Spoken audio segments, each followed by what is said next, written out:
Hello everyone and welcome to my channel. My name is Crown and today we are going to have some more stories that I hope that you will enjoy. But before we start, it will be so much appreciated if you would subscribe to the channel, like the video if you enjoyed it, and maybe leave a comment down below. These simple clicks would mean a lot to the future of this channel and really reward the effort that I put in every day. And now, without further ado, let's go! First story. Mess with my kids? It's gonna cost you a pretty penny and get you in trouble with the law. So I've got an acquaintance, Richard, who has always been of the I know better than you school of thought. What makes it worse is that he literally received his PhD in physics from one of my country's top universities about 6 months ago. So he's not a dummy. The problem is that he thinks that, because he's a physics genius, that means he knows better than everyone about everything. Just an example. My kids are in Montessori schools. This is a decision my wife and I reached together, and we're very happy with it. When we heard he went on a 30-minute rant/lecture about how we're throwing our money away and Montessori is nonsense. When I told him that I had read and even professionally translated studies proving the opposite, and gave him some real-world examples, Bill Gates, Mark Zuckerberg, Sergey Brin, Jeff Bezos, Larry Page, and so on, he still wouldn't admit he might not be 100% correct. Not the subject of this revenge bot, so you understand the person we're dealing with. Another thing that's important to note is that Richard does not have Asperger's or anything similar. We joke about this all the time and he's been tested from here until next week. He's just a really smart, socially oblivious pain in the butt. Given all of the above, I try to limit my time with him. But unfortunately, that isn't always possible. And last week we were both at the same group buy for a friend, Jack, who is visiting back home from overseas. I've known Jack since grade school, so we brought our families and made it more than just a long time no see type of thing. At some point later in the afternoon, my eldest, Awesome, less than 10 years old, came to me really sad and said she wanted to go home. When I asked her why, she said that Richard had just spent 15 minutes telling her that she shouldn't eat hot dogs because they are unhealthy, and he explained what went into hot dogs and what they are made out of. Awesome is not a vegetarian, knows that the beef and chicken she eats used to be live animals, and has never professed interest in vegetarianism. At the same time, when a kid is eating a hot dog, they don't care or want to know what's inside. We spoke a bit, I calmed her down, and I told her to ignore Richard and go play with her siblings and her friends. Being a kid, she was thankfully easily distracted by something else and moved on. I did not want to make a fuss with Jack or with Richard, so I just let it be. This turned out to be a mistake. About 30 minutes later, I heard Awesome scream and began crying. I ran over to her and Richard had come up to her and knocked her hot dog out of her hand, saying she shouldn't eat that garbage. I handed Awesome over to my wife for damage control and I took Richard aside and told him that A. You don't ever talk to a man's kid without permission. B. You don't ever teach a man's kid without permission. And C. You sure as heck don't ever touch a man's kid without permission. He doesn't have kids, so I still wanted to give him the benefit of the doubt. This turned out to be a mistake. Instead of doing the mature thing and moving on, he decided to double down on the hot dog issue. This was the hill he was going to die on. My kids shouldn't be eating hot dogs. Keeping Jack in mind, I disengaged and told him to stay the heck away from my family. For the rest of the RV, I kept my eye on him, and he did not come near them. Jack enjoyed it and we all ate some good meat. End of the story as far as I'm concerned. This turned out to be another mistake. A few days later, we received a visit from a child protection officer who claimed that we were neglecting our kids, specifically Awesome. She came in and saw that while the house could have been cleaner, what house with kids is spotless, everything was fine. She sat with Awesome for a few minutes and asked her some questions, said everything was fine and she left. First thing I did was call a friend of mine who is a lawyer just to be on the safe side. He said it looked to him like we were in the clear, but we should keep in touch with him just in case. Next, I began working the grapevine. It turned out that Richard had been offended by how I treated him after the hot dog incident, so he filed a false anonymous report. Being Richard and never thinking he could ever be wrong, he was even talking about it as if people should be proud of him for what he did.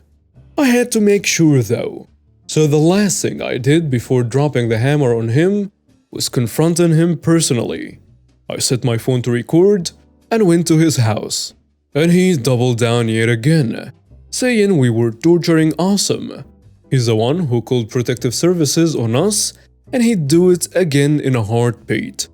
And this turned out to be a mistake. I am not the violent type, but I swear I wanted to break the son of a witch in half.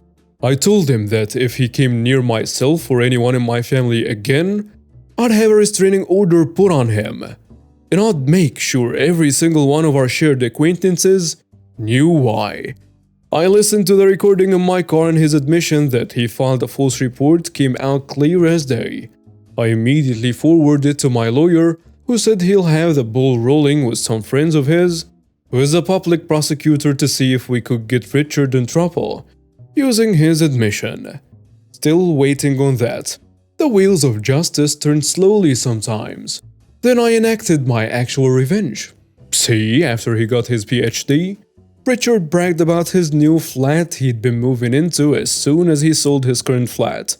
To that end, he renovated most of his current flat, including putting in lots of new and expensive features that required lots of electrical work. He did the same in his new flat. He did most of his electrical work himself, which is a big no-no unless you're licensed. I called in an inspector on both of his flats, who asked to see certification on who did the electrical work. Obviously, there was no certification.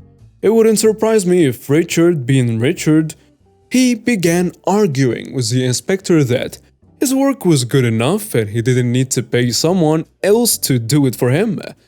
I haven't seen or spoken to Richard since, but I've heard that he had to bring in a certified electrician to examine every single change he made in both flats, dismantling everything and having it inspected. Turns out, the buyers of his old flat weren't happy with the delay in receiving the keys, and were even unhappier when they learned why there was a delay. They walked away from the deal and are taking him to court, because his sale fell through. He's now in the hole paying mortgages on 2 flats. I don't know if there was a fine levied against him, but I sure as hell hope so. Listen to the story. You do not ever screw with a man's kids. Next story. Do not mess with Real Big Toby. I adopted a full-bred husky in the Pacific Northwest. We named him Toby, but after a while he developed the name Real Big Toby. He wasn't a huge husky or Malamute, but boy did he look beautiful, and boy was his personality real big. He had one blue eye and one brown eye, which never failed to trip people out. On top of that, he was a huge ham. Loved attention, and would actually talk to you about how his day was going. It got to the point where it was kind of stupid to put him on a leash. I would tell him to stay when I went into class, for example, and he'd be passed out or getting the chicks to scratch his belly when I came out. Every time. The dean of the college even knew him on a first-name basis and started to bring his dog in to work after watching Real Big Toby do his thing. At the time, I lived in a mountain town, attended college, and was an avid mountain biker, so having a dog that would happily and easily do 30 miles in a day was cool. He would follow us everywhere we went, and my mountain bike was my only source of transportation, so we became very in tune with one another. He was a husky after all, so you could tell when he ran that this was exactly what he was born to do. Toby was such a super good boy. He listened, paid attention, and never left my side. He had a seat designated for him on the deck at the local coffee shop, which meant you had to walk by him and try to resist giving him a scratch if you wanted to go inside. It got to the point where just about everyone in this fairly small town got to know Toby on a first-name basis. Every once in a while on mountain bike runs, we would get separated or Toby would just get sidetracked on the way down the hill. It was such a small town that, in a few times it happened, he was back with me by the end of the day. The police all knew him from around town. The pound knew him, so if anyone called, they would just give them my number. One day it happened again. He got lost on the way down the hill. Only this time he did not come back. No call, nothing for days. It got to the point where I started asking around town. If you've ever lived in a small town, you know it's hard to keep a secret. After about a week, a friend says he saw Toby and tracked the guy down and gave him my number. He never called. After searching, trying to find this guy, I finally got a breakthrough. He worked at the college. Now I'm aware how stupid people can be when they receive an animal. Toby was ripped. You can see his muscles bulging out of his fur. He didn't have an ounce of fat on him because you guessed it. He was in excellent shape. I fed him mostly a raw diet, and what kibble he did get was the best you could buy. The first thing out of this guy's mouth was to tell me that he's keeping my dog. You don't take care of him. You don't even feed him, and he's such a good boy. He will better off with me. And I became enraged. Well, like I mentioned, he worked at the school I attended. I also mentioned that Dean hammed it up with Toby on a nearly daily basis. I didn't mention I had the dean's home number though. So a call Saturday morning resulted in Toby being returned to me later that day. This guy had the nerve to, along with Toby, bring me a 50-pound bag of the worst store brand of dog food you could buy. I bought you this so you could feed him. Rage. Utter rage. Come to find out, this guy was in charge of a research project for the school. It was very easy to figure out where his office was. I went to his office with a plan of returning his food and chewing him out in front of his colleagues. He wasn't at his desk, so I did the most natural thing I could possibly do. I turned the 50-pound bag of dog food upside down on his desk, computer, and stacks of paper to the point where it formed the perfect mountain on top of his keyboard. Truly an awesome sight.